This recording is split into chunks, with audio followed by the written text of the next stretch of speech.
Start. उपाध्यक्ष महोदय, मैं समझता हूँ कि अब तक इस वैदेशिक नीति पर न केवल इस ओर के सदस्यों ने ही बल्कि दूसरे ओर के सदस्यों ने भी प्रधानमंत्री जी को धन्यवाद दिया है। इसलिए मैं अपनी तरफ से धन्यवाद देकर उनका बोझ बढ़ाना नहीं चाहता। Para change. इसमें कोई संदेह नहीं कि इस सदन के सभी सदस्य, चाहे वे किसी भी पार्टी से संबंधित रखते हों, इस बात से पूरे सहमत हैं कि हमारी विदेश नीति ने संसार में हमारा सिर ऊंचा उठा दिया है। हमने पंचशील के सिद्धांत को संसार के सामने रखा है। यदि हम उसके आधारभूत सिद्धांत पर दृष्टिपात करें तो हमको पता चलता है कि हमने संसार में एक जो सबसे बड़ा काम किया है वह यह है कि हमने तनाव को कम करने का प्रयत्न किया है। Para change. जिस समय हमने नई नई स्वतंत्रता प्राप्त की तो हमारे सामने बहुत से प्रश्न थे।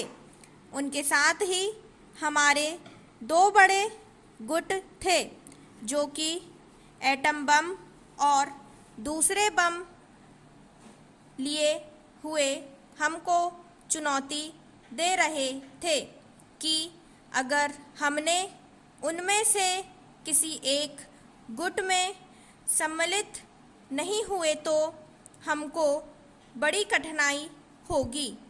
उस समय भी हमारे प्रधानमंत्री ने हमारे देश की वैदेशिक नीति को इस स्तर पर रखा जिसके कारण आज हम संसार में अपना सिर ऊंचा उठा सकते हैं।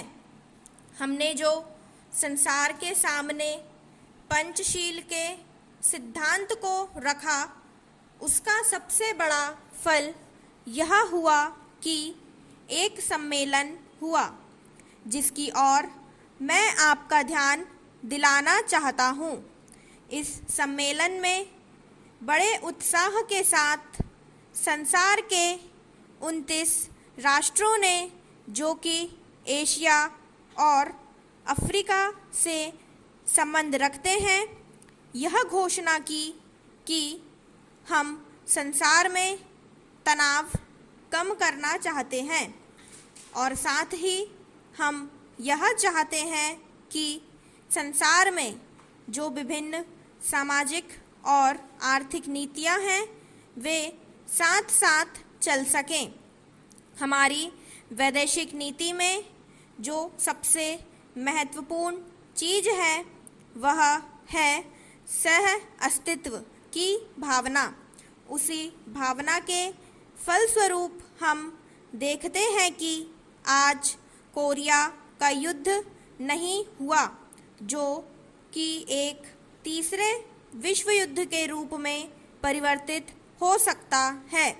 हमारी इस नीति के कारण हमारे अमेरिकी मित्र हमसे कुछ अप्रसन्न भी हो गए, लेकिन यदि हम ऐसा ना करते तो आज संसार को तीसरा युद्ध देखना पड़ता। मैं बहुत ज़्यादा समय नहीं लूँगा, थोड़ा ही लूँगा। स्टॉप।